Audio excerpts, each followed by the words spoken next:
Good Evening Fernwood, my name's Neil, and I'm on an epic journey through the entire DVD box set of the cult classic soap opera from the 1970s, Mary Hartman, Mary Hartman.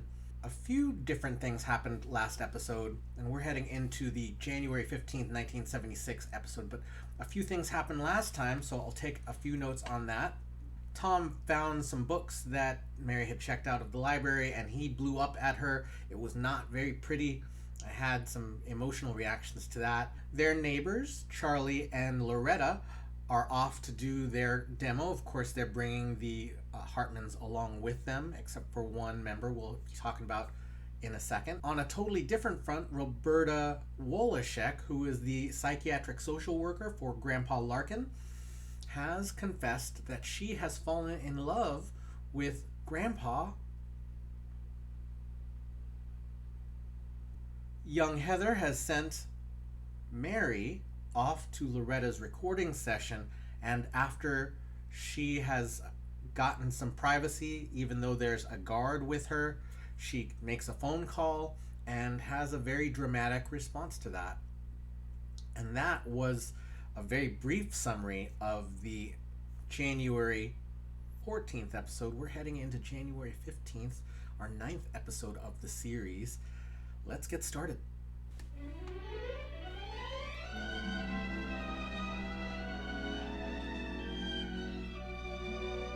Mary Hartman! Mary Hartman!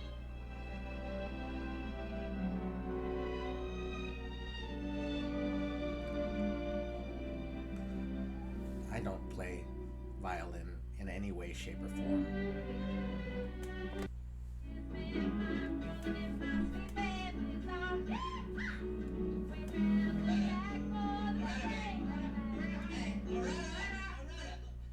Can we get a level on you? Oh, yeah, right. Say, I'm not Lisa. My name's Loretta. What's the level? It's when the machine measures an apex and a depex. Oh. And, Down back there? oh, right. Sorry. Kathy's making out with some dude. Another chocolate-covered raisin? Sure. Can we get some chocolate-covered raisins? Huh? Okay, here we go. Gonna be absolute dynamite! All right, let's try it again, huh? Mama was really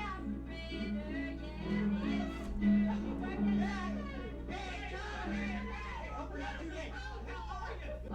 I didn't know you and Ralph here were stepping out together. Yeah, every once in a while she takes pity on my poor old carcass. Right. Oh man, 1, 2, 1. Saw you do the two-step right in line. This is fun, isn't it? Isn't it fun? Yeah, I really appreciate it. Would you like another piece of pizza? How about some fried chicken, huh? No thanks. My stomach gave out after Loretta's 19th take on Queen of the Silver Dollar. Well, you're gonna love that when you hear it with a dobro overdub.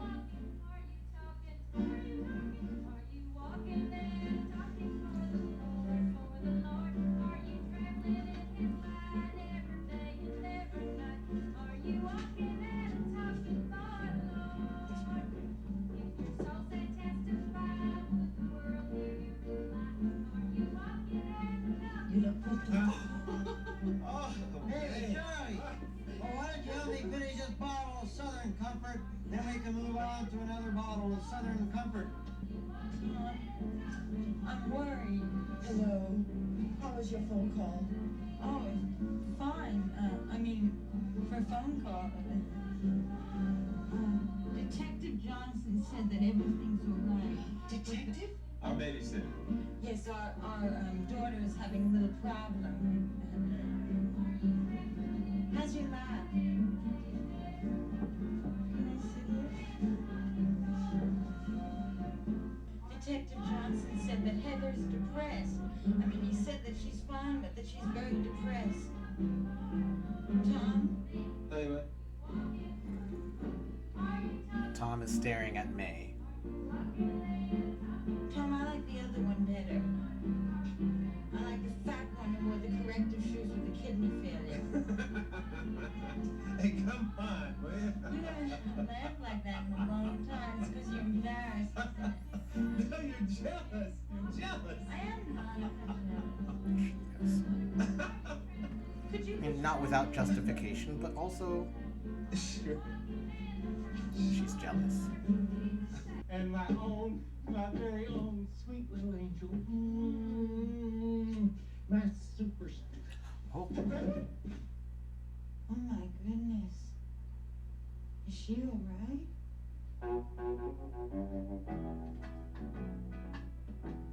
Loretta done fainted. Will you tell me what in the world is fine about fainting dead away right in my arms? Look, I fainted. Now, what's the all-fire special about that, huh? I never fainted. I think it's romantic.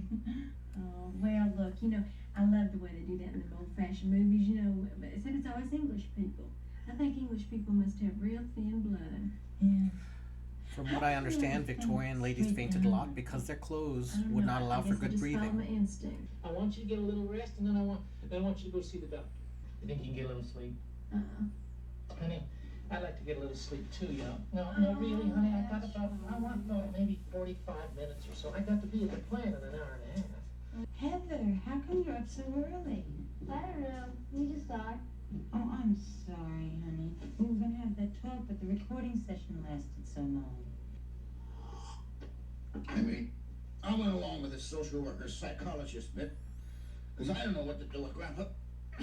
She was really wound up, She fainted dead away in my arms when she finished. No kidding. Uh-huh. I mean, we want to be double sure before we head for Nashville next week. They're really gonna do that thing, huh? It's the best damn investment I ever made. You know that demo we made last night is pure gold. Do you have any idea how much you can make from just one hit record? No, I don't. Well, neither do I, but it's a lot. The hits are what count. Most musicians, starting out, make almost no money at all. He's gonna have corn in there. Or that Loretta's gonna give him a hernia. One of the two. You mark my words. Where's Charlie? There was a phone call. His wife just passed out again.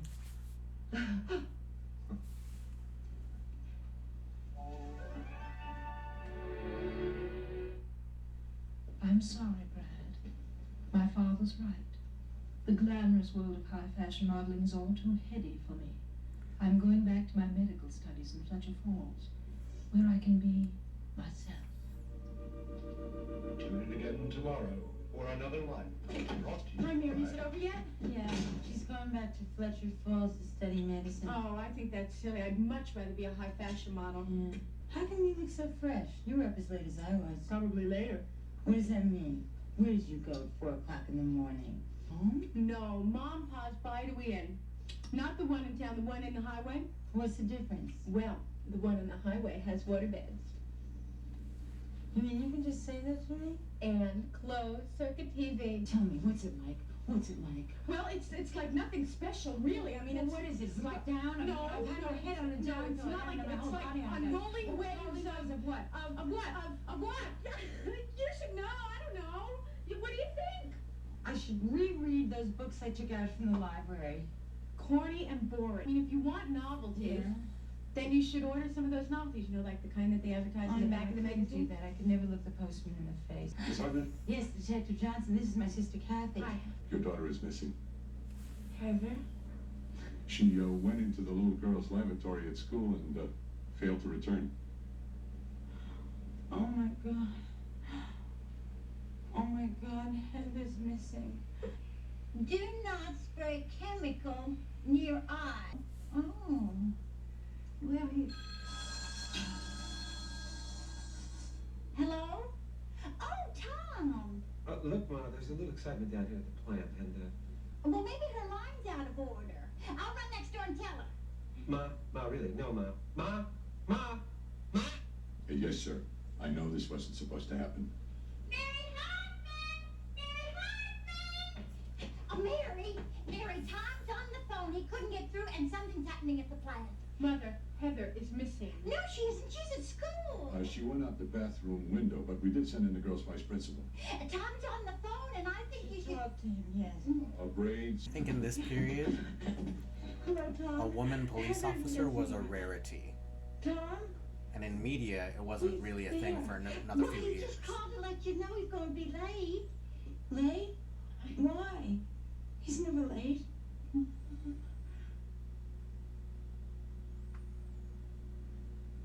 Something's happening. There's a lot going on.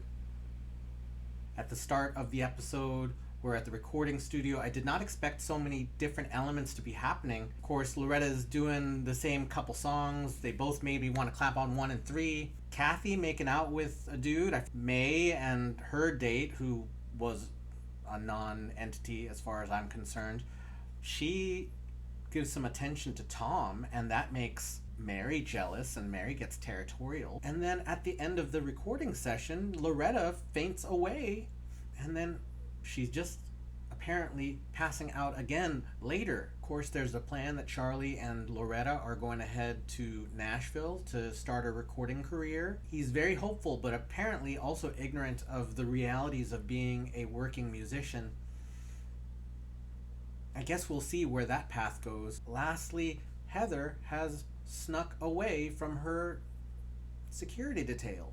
What's going on? There's a lot going on. Something's going on at work.